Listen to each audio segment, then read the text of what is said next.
Donc oui, c'est dans l'est de la Belgique, et donc près de Liège. Donc on est à quelques kilomètres de la frontière allemande et quelques kilomètres de la frontière des Pays-Bas. Pour la suivante. Une seconde, je vais.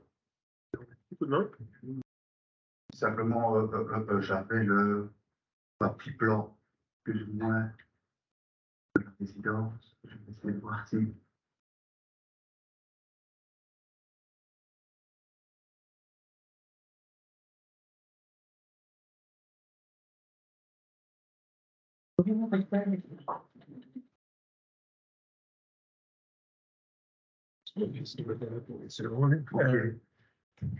Mais ce n'est pas grave. Je vais continuer, on verra après sur les photos et sur la localisation géographique de la résidence. Ensuite, je vais vous parler en fait des objectifs que l'on a à la résidence. Donc, c'est vrai que c'est trois objectifs peut-être bateau. Donc, c'est autonomie, qualité de vie et bien-être. C'est vrai que bon, ça veut tout dire et ça veut rien dire. Donc, on essaye de les faire transpirer au travers de nos attitudes, de nos activités et de la prise en charge que l'on a avec nos résidents. Je parlerai aussi avec le slide peut-être des différentes valeurs que notre équipe met en place pour accueillir les résidents. Et également, je vais vous parler des différents espaces que l'on met en place. C'est quoi les espaces? Ce sont des espaces virtuels, donc c'est simplement à proposer des espaces sécurisants, des espaces de bien-être, des espaces de socialisation. Et ils sont ces espaces-là virtuels. Alors là, bon, c'est des espaces que l'on crée. 2 minutes. Pas de souci. On a peut-être le technicien qui va nous aider.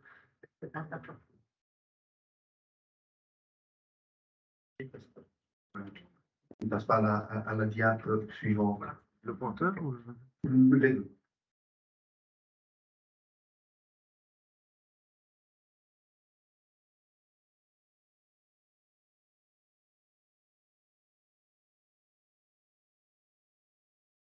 En dessous. Voilà. Merci bien. Parfait. Super. Bah, on vient juste quelques minutes. Voilà Paris, voilà où nous sommes. Et voilà Waremme. Donc, on voit Bruxelles là-bas. Il y a plus ou moins 4 heures de route de Waremme à ici. Donc, c'est vrai que pour les familles, c'est très loin. Pour les résidents, c'est un déracinement. Mais on n'est quand même pas si proche, si éloigné géographiquement. Maintenant, on essaye de garder les contacts avec les familles. Donc, il y a des retours plus ou moins toutes les 6 semaines pour les résidents qui ont la possibilité de retourner en famille. On les accompagne le retour, soit avec le véhicule de la résidence, soit individuellement. Eux prennent le train quand ils sont capables de retourner en famille et quand la famille est présente. Donc, voilà pour l'aspect géographique. Maintenant, on est à Waremme, donc on est une ville de 15 000 habitants, plus ou moins. On est quand même assez rural. Et voilà, en gros, plus ou moins la résidence ici que l'on voit. C'est un bâtiment, une maison unifamiliale qui a été agrandie. C'était un bâtiment qui existait déjà, qu'on a pris en main finalement. Et on a essayé de mettre les espaces de nuit sur une partie du bâtiment, les espaces de vie au milieu avec une véranda et les salons, et puis après les locaux de soins, les locaux d'hygiène, les douches, et puis après les locaux d'activité. Et puis après, on a quand même un bon jardin aussi pour aller à l'extérieur. Donc on est quand même avec la notion aussi de voisin, finalement. Hein, on est dans une rue voilà, où les voisins sont assez proches de nous. Donc ça aussi, c'est une approche qu'on met en avant, c'est qu'un partage avec les voisins, les résidents, les voisins, on participe par exemple à certaines fêtes de quartier, certains résidents y participent. On participe à nettoyer les abords de la rue, les abords du village, essayer d'avoir une participation citoyenne des résidents. Donc voilà la résidence de l'extérieur. Hein. C'est une vision panoramique finalement de la résidence où on voit la rue Georges César et notre résidence ici de façade. Donc c'est vrai que la photo ne donne pas aussi bien que le vidéoprojecteur, mais bon, voilà. Vous voyez ces maisons unifamiliales. On a essayé de casser les codes hospitaliers. Ils viennent tous les résidents viennent principalement d'hôpitaux psychiatriques avec des parcours plus ou moins heureux dans ces hôpitaux ou dans différents autres services. Donc on essaye, nous, de casser ce côté hospitalier, justement, en simplement le bâtiment. Premièrement le bâtiment, puis après le personnel en blouse blanche. On n'est pas en blouse blanche, on n'a pas de chambre d'isolement, on n'a pas de matériel de contention. Voilà, on a essayé justement d'enlever en fait le côté problématique de ce parcours et aux différents résidents et de l'entendre et traumatisant effectivement de ce passage dans des chambres d'isolement ou avec des contentions. Donc voilà, on est parti du principe qu'on n'avait pas de chambre d'isolement. Maintenant, on a de la violence, on a des contentions à faire. Maintenant, on voit aussi que les résidents sont assez stables à la résidence, donc restent, sont depuis presque le début, tous les résidents. Donc la résidence a 12 ans. Donc on a accueilli le premier résident, il en a grandi avec le groupe, l'équipe s'est faite autour du groupe.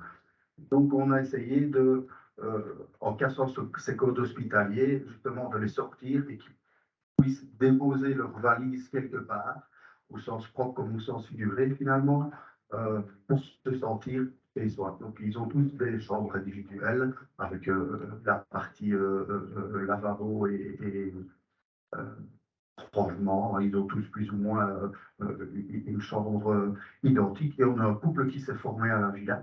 Donc, lui, le couple, vit dans une chambre double, aménagée un peu. Chacun veut garder son lit, mais se partage le lit de temps en temps les week-ends. Et on a accompagné le couple, finalement, pour qu'il puisse se réaliser. Donc, voilà un peu la résidence pour casser justement ces causes hospitaliers.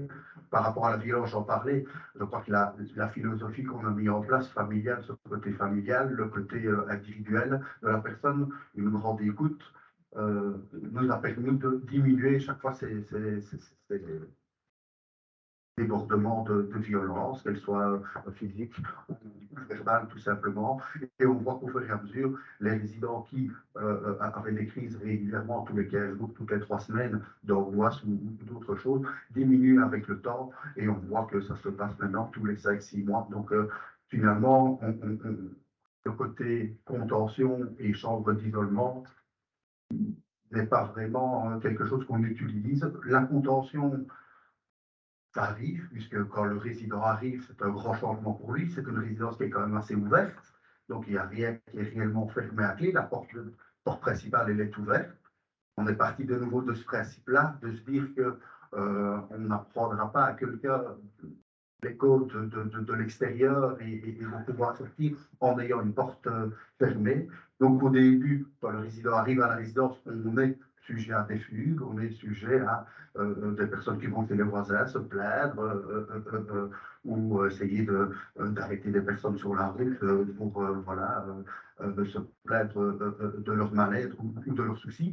Bon, à ce moment-là, finalement, on a des techniques bienveillantes, de contention bienveillante, on appelle ça, avec, pour pouvoir les sortir finalement d'une situation problématique qui pourrait se passer. Et on voit que ces situations de fugue sont de moins en moins présentes au fur et à mesure de l'accompagnement du résident. Il y a toute une confiance qui se fait. Je crois que c'est très important que le résident ait confiance aux éducateurs, parce que principalement l'équipe est formée d'éducateurs. il y a le côté aide-soignante, on a une cuisinière qui fait le repas sur place. Ça aussi, c'est important, c'est peut-être pas grand-chose, mais c'est important. On le verra après dans les différents ateliers qu'on propose. Voilà, et puis après, tous les soirs, on essaye de tout ce qui est spécialiste, donc, dont le psychiatre, dont le psychologue, dont le gynécologue, dont le dentiste, se fait à l'extérieur de la résidence. On a essayé de, comme tout un chacun, quand on doit se rendre chez le dentiste, ben, on quitte sa maison pour se rendre, et pareil pour le psychiatre, pour le psychologue. Donc on a la chance d'avoir dans la ville de Warem plusieurs, un hôpital en tout cas, et puis après psychologues, psychiatres qui sont là pour justement nous accompagner, nous aider, mais c'est le résident qui se rend finalement avec nous, accompagné ou seul si c'est possible, à ces différents rendez-vous médicaux. Voilà.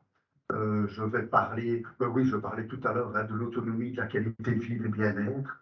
C'est vrai que c'est quelque chose qui paraît peut-être un peu bateau finalement, de se dire, de se tracasser uniquement l'autonomie, le bien-être et la qualité de vie. Mais je crois que si on essaie de faire transpirer ces trois objectifs-là dans notre accompagnement au quotidien, on voit finalement que ça donne de bons résultats sur les comportements des résidents, sur leur envie de sociabilisation, sur leur bien-être physique et mental. Voilà, on essaye de travailler avec un document, un projet éducatif individualisé, hein, PEI ou PAI ou différents noms qui peuvent être utilisés. Et ça, c'est un document qu'on verra par la suite qui essaye de centraliser finalement toutes les informations que le résident nous donne, la famille nous donne, l'équipe de l'hôpital où le résident venait, puis après tous les médecins spécialistes qui interviennent avec nous dans l'accompagnement. On le verra plus tard de quoi il est fait. Voilà, et on essaye de se focaliser sur les capacités des résidents, finalement, pour essayer de les retravailler, de les travailler, pour qu'elles deviennent des automatismes, pour que différents aspects de la vie qui est compliqué pour le résident, on essaye de le travailler quotidiennement pour que ça devienne une habitude, reprendre une habitude, et je parle de prendre les médicaments, je parle de l'hygiène, je parle de reprendre des études, de reprendre le bus, de se confronter finalement à la vie ordinaire. On essaye, via nos activités qu'on verra tout à l'heure, de se tourner vers l'extérieur un maximum, au moins une fois par jour, hein, par rapport aux activités qu'on verra tout à l'heure, pour se confronter de nouveau à la réalité et aux frustrations que le résident est confronté avec sa maladie, avec la stigmatisation de la population, avec voilà, tout ce que le résident peut rencontrer et ressentir quand il est à l'extérieur. Voilà.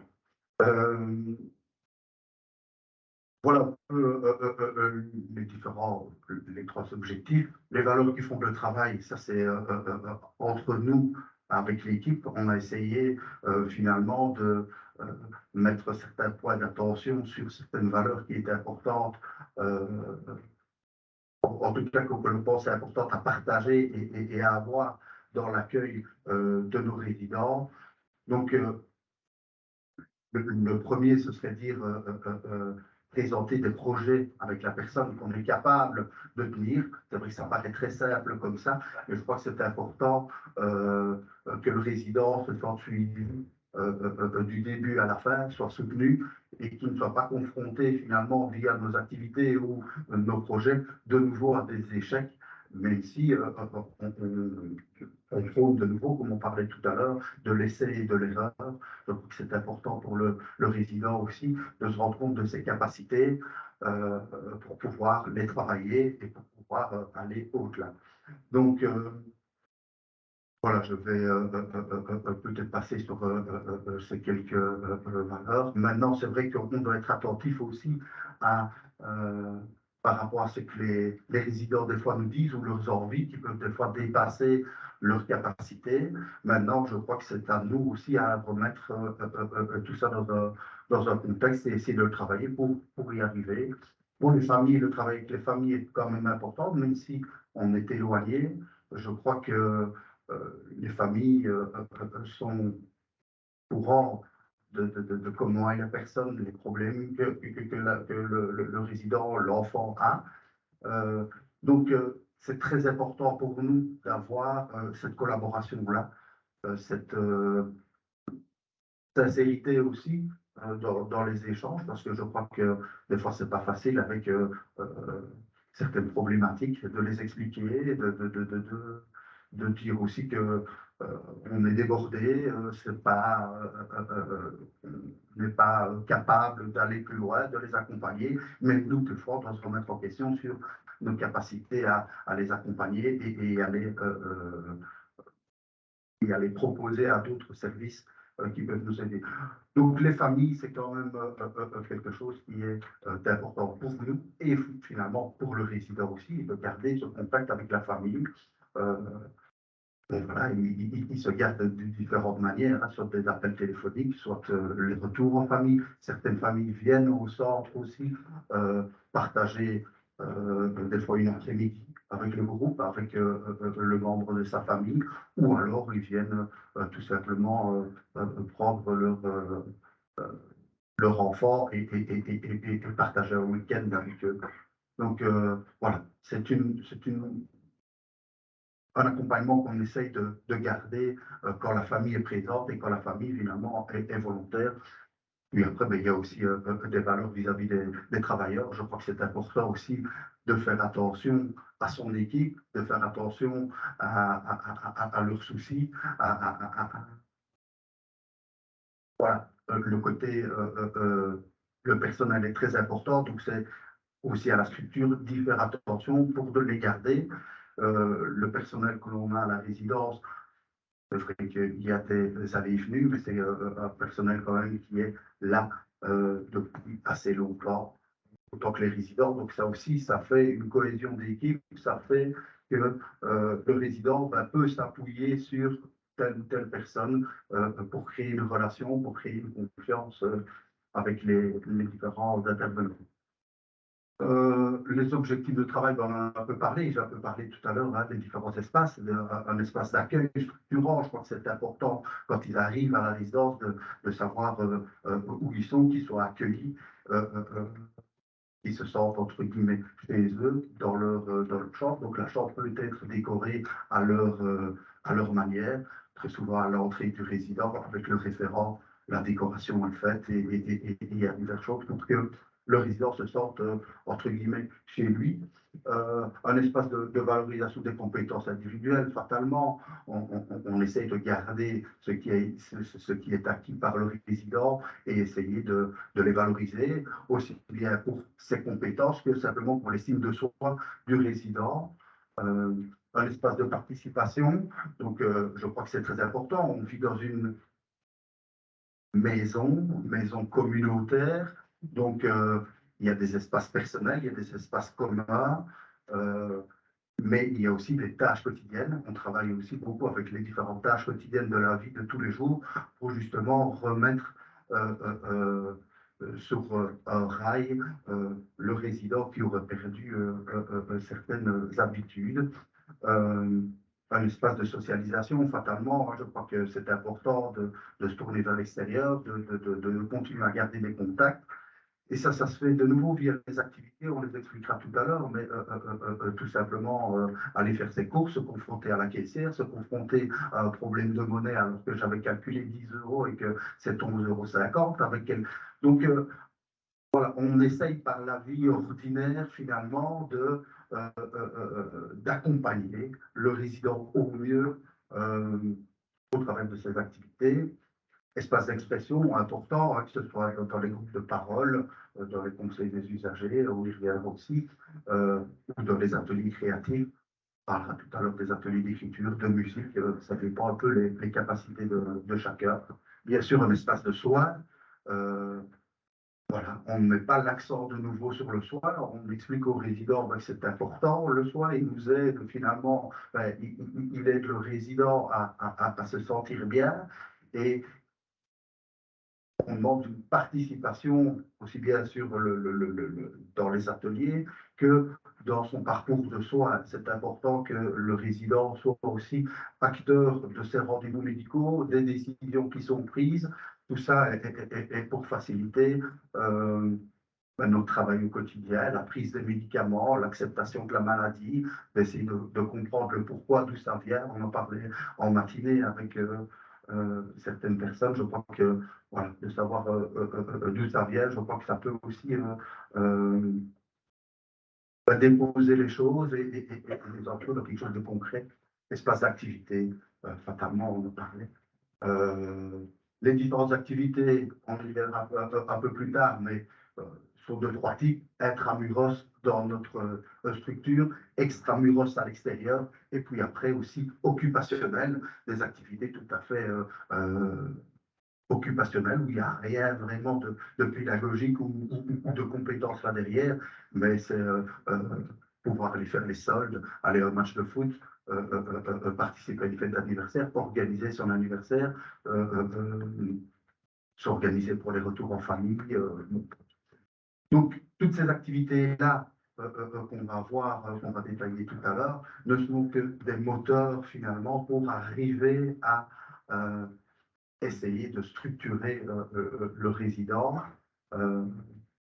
Bon, je parle ici d'un moteur d'intégration, de référence chronologique. Certains ont besoin de chronologie ou alors des outils de valorisation. Je crois que c'est très important aussi, la confiance en soi. Journée type, pas très important, mais assez ordinaire.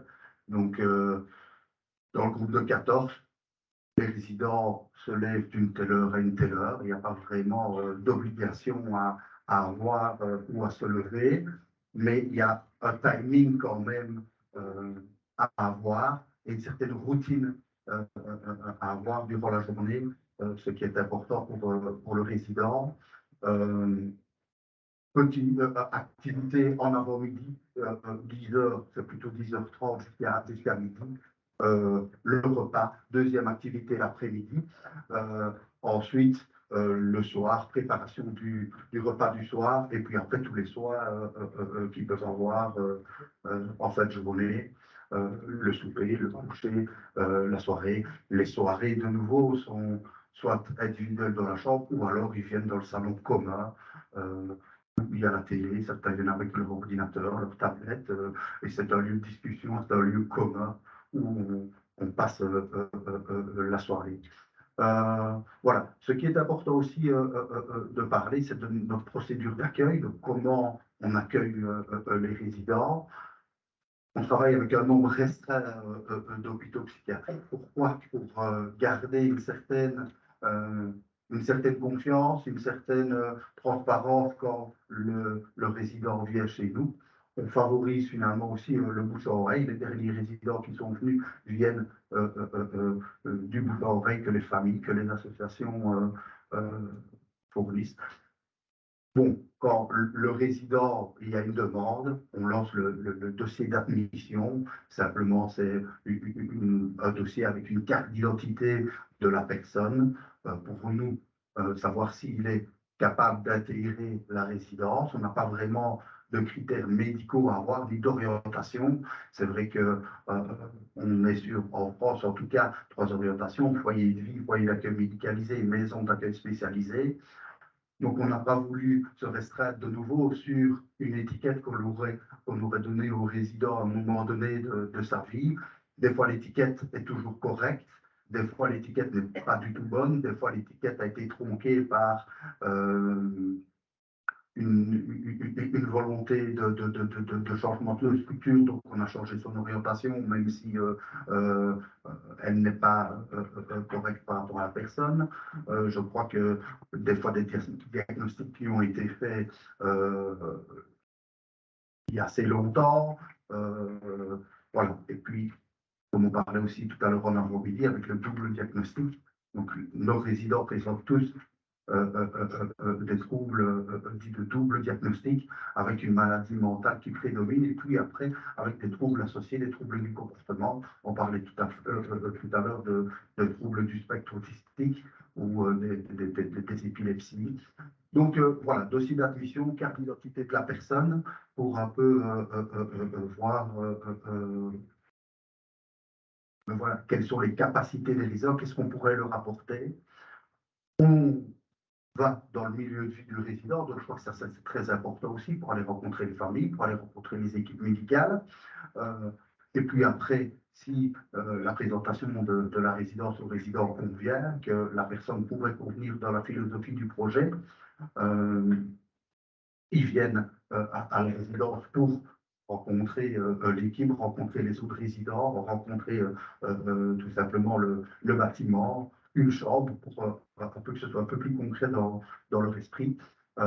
Après, fatalement, on part sur une période d'essai. C'est important de travailler aussi avec un nombre restreint d'hôpitaux. Pourquoi? Parce que la période d'essai, souvent, quand la personne quitte l'hôpital, le lit est très vite remplacé. Enfin, la prise en charge est très vite remplacée par une autre personne. Donc, on essaye justement d'avoir quand même une période d'essai pour que soit le résident ou soit l'équipe à la villa mette un terme ou alors ne pas aller plus loin dans l'accompagnement. Après admission, tout simplement, il y a une admission plus ou moins à long terme. Il n'y a pas vraiment, c'est pour une durée indéterminée. Finalement, après, le référent qui est proposé aux résidents. Comment il est proposé le premier référent? Ben, c'est surtout lors des premières visites, l'acquaintance finalement du résident avec un ou l'autre membre du personnel. Et c'est lui qui va l'accompagner justement, l'accueillir. Les premiers moments sont assez déstabilisants pour les résidents, de l'accueillir dans sa chambre, de défaire sa valise avec lui, de lui montrer les locaux, lui présenter les différents résidents, l'équipe et l'organisation qu'il y a à la villa. Et puis après, il y a aussi cette convention d'accueil, et la convention d'accueil, finalement, qui est signée avec le tuteur ou le représentant légal, mais également par le résident. On a une convention d'accueil qui est faite en facile à lire et à comprendre, hein, qu'on appelle sous forme de tableau, avec les droits et les obligations de chacun, les droits du résident, les droits du représentant légal et les droits et les obligations de la résidence. Donc, ça permet déjà de mettre un cadre sur la structure où le résident va aller. Donc, il sait un peu les différents droits et obligations qu'il aura en venant à la résidence. Voilà, on va venir maintenant par rapport à ces activités et ces projets. J'en ai pris quelques-unes. Donc, comment on procède à la résidence?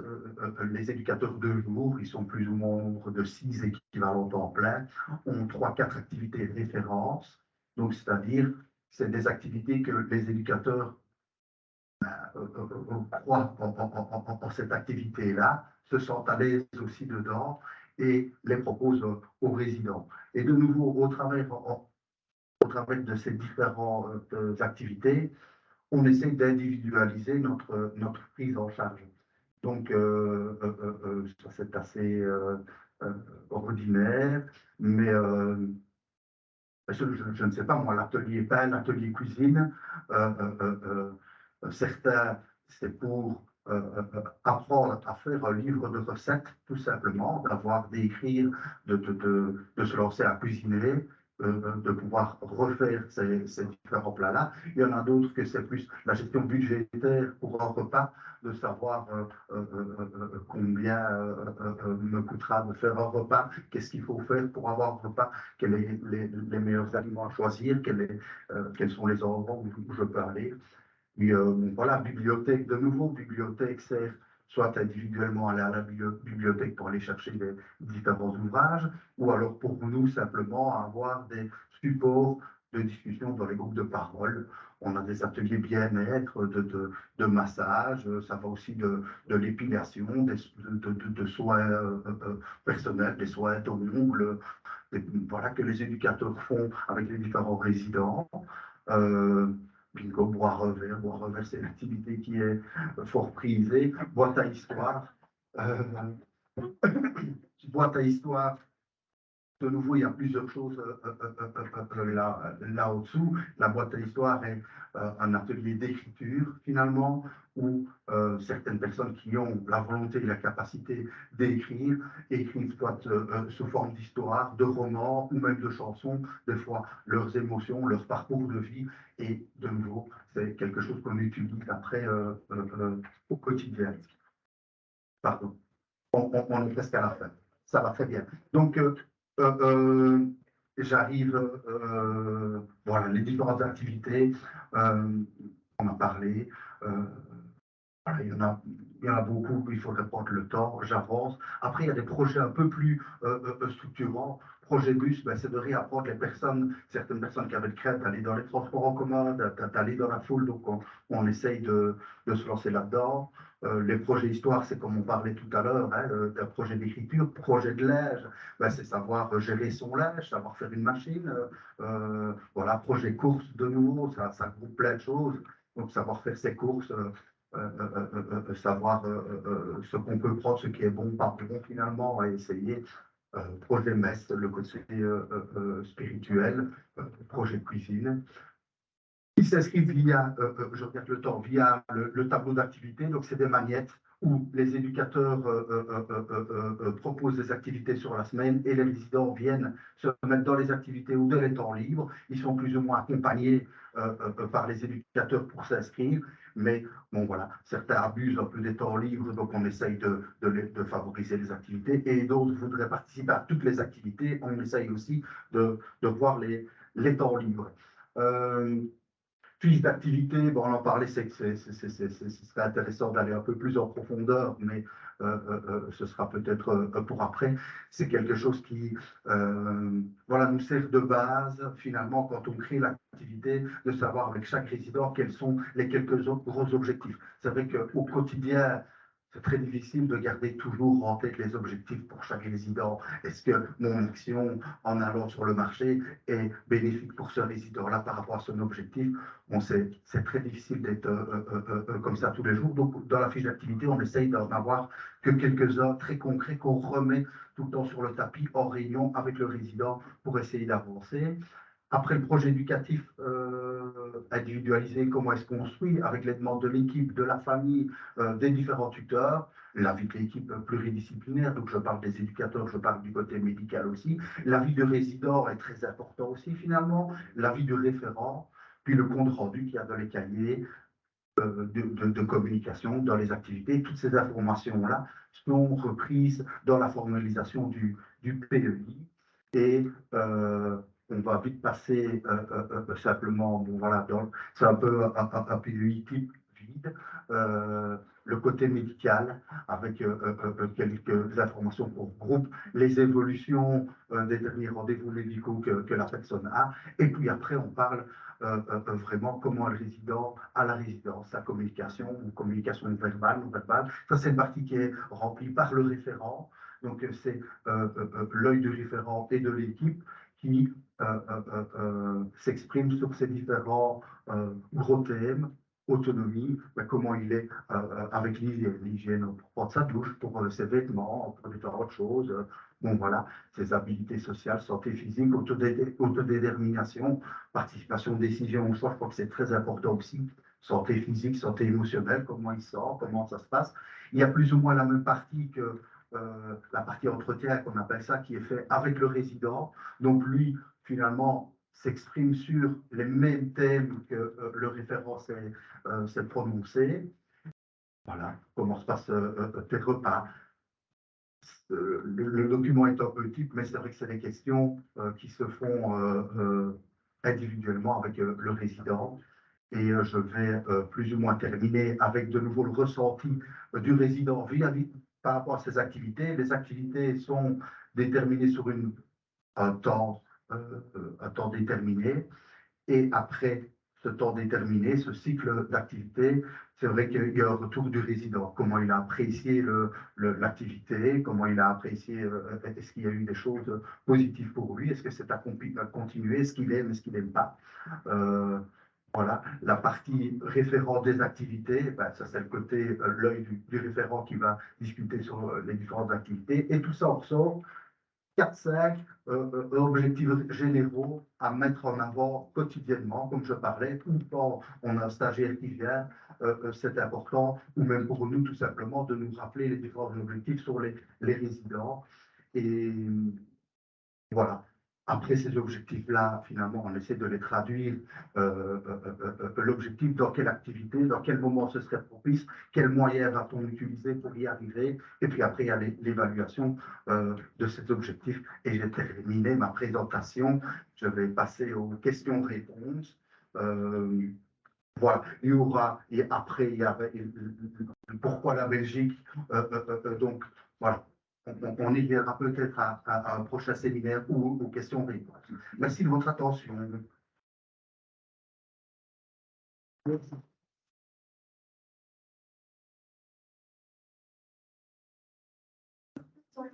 Lorsqu'il n'y a plus de place en structure en France, certaines MDPH orientent vers la Belgique. Donc c'est pour ça que M. Becker intervient aujourd'hui, pour justement que vous ayez un aperçu de l'accompagnement qui peut être fait à vos enfants, à vos proches en Belgique. Oui. C'est le coût, c'est qu'on n'a pas la notion du coût. La prise en charge. La prise en charge financière, qui s'occupe de la prise en charge financière, c'est la France qui s'occupe de la prise en charge financière. Et puis tout ça dépend de l'orientation. Foyer de vie, c'est le département qui prend en charge le coût de la structure. Exactement. Exactement. Exactement. Ouais, je crois que déjà, il y a une notion financière aussi à savoir que le coût en Belgique est plus ou moins à la moitié du prix de journée dans un hôpital français ici.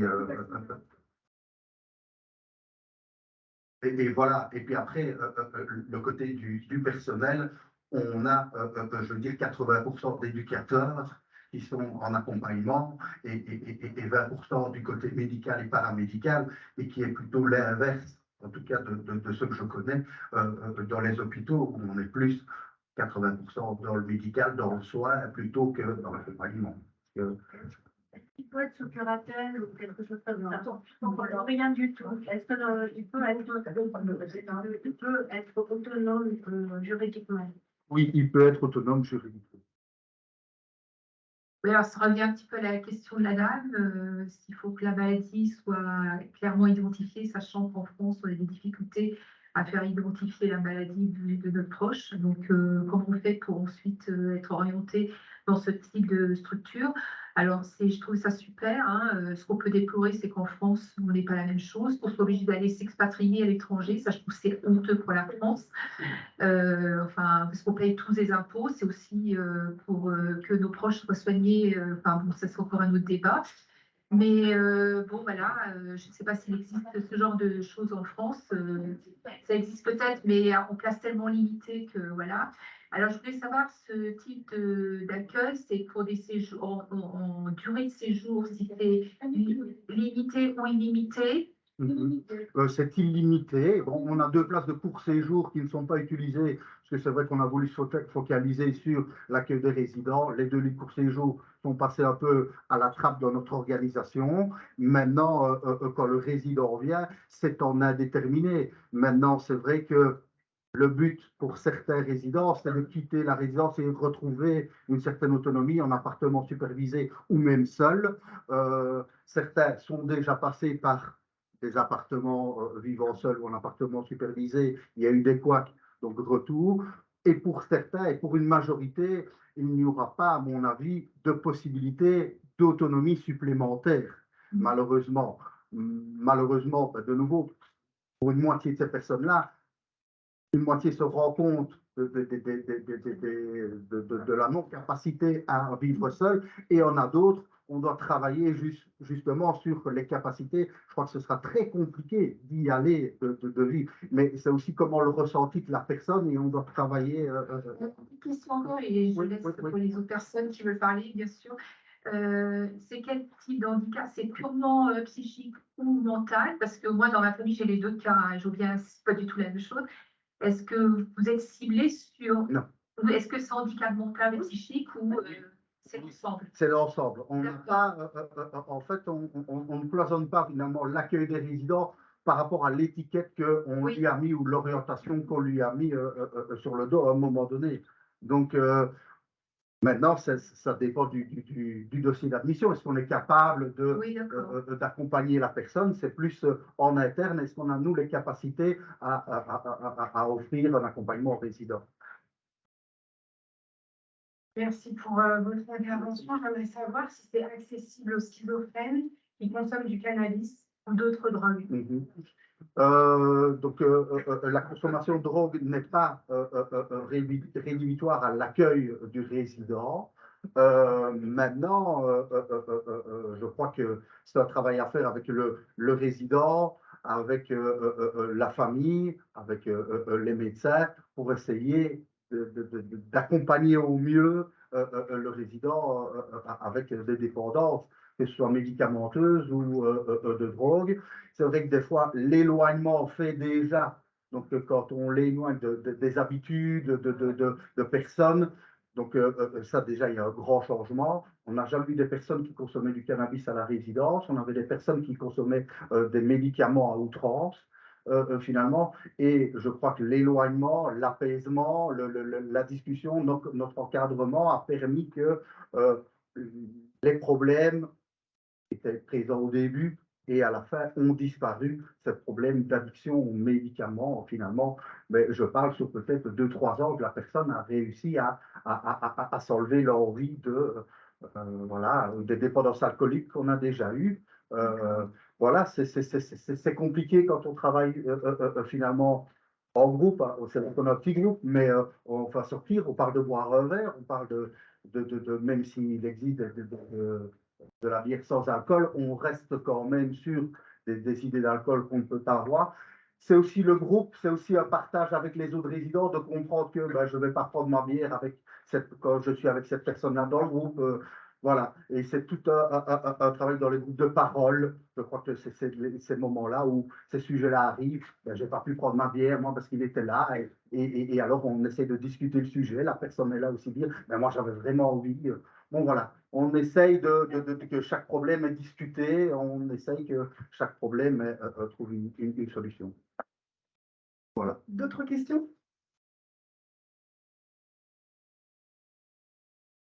Nous avons entendu parler de quelque chose qui s'appelle Soteria. Est-ce que c'est la même chose que ce que vous faites?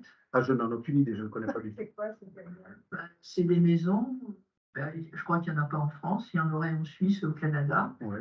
Où on prend en charge les gens sans leur donner de médicaments dans ce type de pathologie. Oui. C'est vrai que je crois que ce sera des aspects à explorer pour certaines personnes. Je crois que c'est quelque chose qui pourrait convenir à certaines personnes, mais ce n'est pas quelque chose que nous, on propose à la résidence. Je crois qu'il doit y avoir un autre encadrement encore, et je crois que ça peut convenir à certains types de pathologies de l'accompagnement sans les médicaments. Je crois que on a certains témoignages finalement de personnes qui disent sous médicaments, j'étais très mal, quand j'ai pris moins de médicaments ou plus de médicaments, j'ai pu revivre, mais ce n'est que quelques personnes en tout cas. Mais nous, on ne propose pas cet accompagnement. Merci. Oui. Oui, pas de problème. La mise en place, on va dire, politique en Belgique, une structure. Apparemment, elle est différente qu'en France. Je ne connais pas bien finalement la France. Je peux dire qu'ici, c'est une initiative privée. Donc, c'est moi qui ai eu l'initiative finalement d'ouvrir une structure d'accueil. Et c'est accepté. Donc, on est agréé par la VIC, donc c'est-à-dire qu'on n'est pas subventionné, mais on est agréé. Donc, on a un cadre législatif, juridique, qualitatif, quantitatif de personnel à avoir finalement, de locaux, de dispositions. Ces structures-là. Non. Non. non, non. Vraiment, la grande différence, c'est que le psychiatre est vraiment un des maillons importants, important pour certains résidents, moins important pour d'autres, finalement, important pour une partie de l'équipe, un peu moins pour certains sujets. Voilà, je crois qu'il est rentré dans la danse du patient à un moment donné, je crois qu'il doit y être. Maintenant, je crois qu'aussi, avec certains résidents qu'on a vus dans les hôpitaux, le psychiatre a une grande importance sur la manière dont le résident est pris en charge, sur les médicaments. Actuellement, c'est pas général. Non, pas du tout. Pas du tout, pas du tout. Voilà, merci. Merci beaucoup. Merci beaucoup. docteur.